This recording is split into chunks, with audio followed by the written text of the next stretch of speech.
আপনার বাচ্চার পছন্দের স্ন্যাক্স কি সেটা কি আপনি জানেন? আমি কিন্তু জানি আমার বাচ্চারা চিকেন ডোনাট খুবই পছন্দ করে। আর চিকেন ডোনাট এমন একটা স্ন্যাক্স যেটা সবার বাচ্চাই মোটামুটি পছন্দ করে। শুধু বাচ্চা কেন, বাড়ির বড়রাও খুব পছন্দ করে। আসসালামু আলাইকুম, আমি কাউসার নূপুর। সবসময় চেষ্টা করি রান্নাবান্নার সহজ এবং পারফেক্ট ভিডিও শেয়ার করার। এবং আমার চ্যানেল এবং পেজে রান্নাবান্না বাদেও কিন্তু আমি বাগান বিষয়ক অনেক ভিডিও শেয়ার করি। তাই এখনও যারা চ্যানেলটা ঘুরে আসেননি, প্লিজ চ্যানেলটা ঘুরে আসবেন আর চ্যানেলটা সাবস্ক্রাইব করে রাখবেন। যারা পেজ থেকে দেখছেন, পেজে একটা লাইক এবং ফলো দিয়ে রাখবেন। এখানে আমি 400 গ্রাম পরিমাণ চিকেন কিমা ব্যবহার করেছি, আমি বুকের মাংস ব্যবহার করেছি। আর মাঝারি সাইজের এখানে 5টা আলু নিয়েছি। আমি এখানে কিছু মশলা ব্যবহার করছি। আমি 1 চা চামচ পরিমাণ জিরের গুঁড়ো, 1 চা চামচ পরিমাণ ধনিয়ার গুঁড়ো, 1/2 চা চামচ পরিমাণ গরম মশলার গুঁড়ো, আর 1 চা চামচ এবং 1/2 চা চামচ পরিমাণ শুকনো মরিচের গুঁড়ো, আর সামান্য পরিমাণ চিলি ফ্লেক্স এবং কাঁচা মরিচের ক্রাশ ব্যবহার করছি। সবসময় লবণ এবং ঝালটা নিজের টেস্ট অনুযায়ী দিয়ে দেবেন। 1/2 চা চামচ পরিমাণ আদা বাটা এবং 1/2 চা চামচ পরিমাণ রসুন বাটা দেওয়ার পরে এখানে একটু পাউরুটির গুঁড়ো ব্যবহার করছি। পাউরুটির গুঁড়োর বদলে আপনারা পাউরুটিটাকে একটু পানিতে ভিজিয়ে রেখে চেপে এখানে ব্যবহার করতে পারবেন। আর একটু সরিষার তেল দিয়ে ভালো মতো এটাকে ব্লেন্ড করে নিলাম। এখন এখানে দিয়ে দিচ্ছি টমেটো কেচাপ। এটা কিন্তু আমার ঘরে তৈরি টমেটো কেচাপ। আর দিয়ে দিচ্ছি একটু সয়া সস দিয়ে আর একটু এটাকে ব্লেন্ড করে নেব। যদি দেখেন যে আপনার কিমাটা নরম হয়েছে, তবে সেক্ষেত্রে আপনি কিন্তু এখানে আর একটু ব্রেড ক্রাম্ব ব্যবহার করতে পারবেন। আমার কিমাটা একদম পারফেক্ট হয়েছে। এখন আমি দেখুন যে এখানে একটা ডিম নিয়েছি, আর ডিমটাকে আমি ভালো মতো ফেটে নিচ্ছি।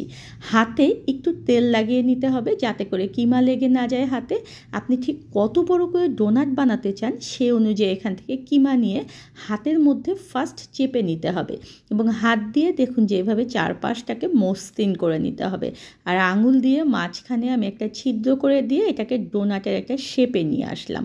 এখন এখানে ময়দা নিয়েছি, তার মধ্যে দেখুন যে আমি ডোনাটটাকে আগে গড়িয়ে নিচ্ছি, নিয়ে তারপরে ডিমের মধ্যে গড়াতে হবে এবং সব শেষে আমি এখানে ব্রেড ক্রাম্বের মধ্যে ভালো মতো এটাকে গড়িয়ে কোট করে নেব।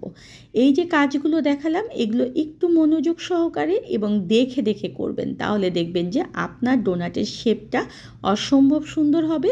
কেউ বিশ্বাসই করতে চাইবেন না যে এটা ঘরে তৈরি করেছেন। আর যেরকম মশলা দিয়ে আজকে আমি পুরোটা ব্লেন্ড করে দেখালাম, এটা টেস্ট হবে অসম্ভব মজাদার।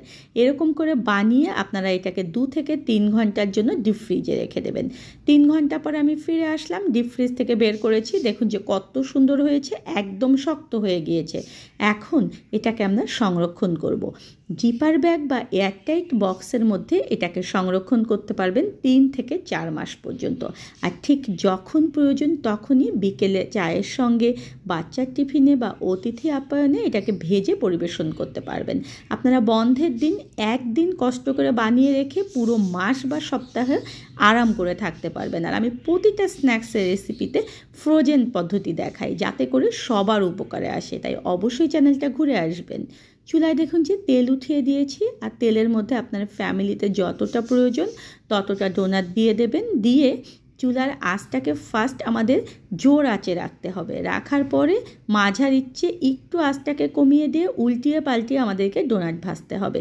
অবশ্যই মনে রাখবেন, কম আঁচে যদি ভাজেন কোনো চিকেন, তাহলে চিকেনটা রাবারি হয়ে শক্ত হয়ে যাবে।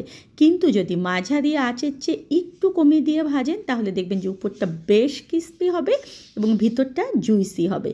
এই যে টিপসগুলো আমি বলে দেই, আমি আমার প্রতিটা রান্নায় এরকম সুন্দর সুন্দর টিপস বলে দেই।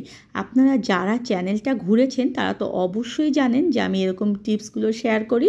আর যারা জানেন না তারা অবশ্যই ঘুরে এসে দেখবেন যে টিপসগুলো ফলো করে যদি রান্না করেন তাহলে একদম পারফেক্ট হবে। আমি টমেটো কেচাপ দিয়ে পরিবেশন করছি। আর টমেটো কেচাপ কিভাবে ঘরে তৈরি করে ফ্রিজ ছাড়া সারা বছর সংরক্ষণ করবেন সেই প্রসেস কিন্তু চ্যানেলে শেয়ার করেছি। অবশ্যই এই সময়টা বানিয়ে রাখবেন, কারণ এখন টমেটোর দাম একদমই কম। আর এই টমেটোগুলো আমার বাগানের টমেটো। যেহেতু বাগান রয়েছে আমার, তাই বাগান বিষয়ক অনেক ভিডিও শেয়ার করি। ধন্যবাদ সবাইকে, সঙ্গে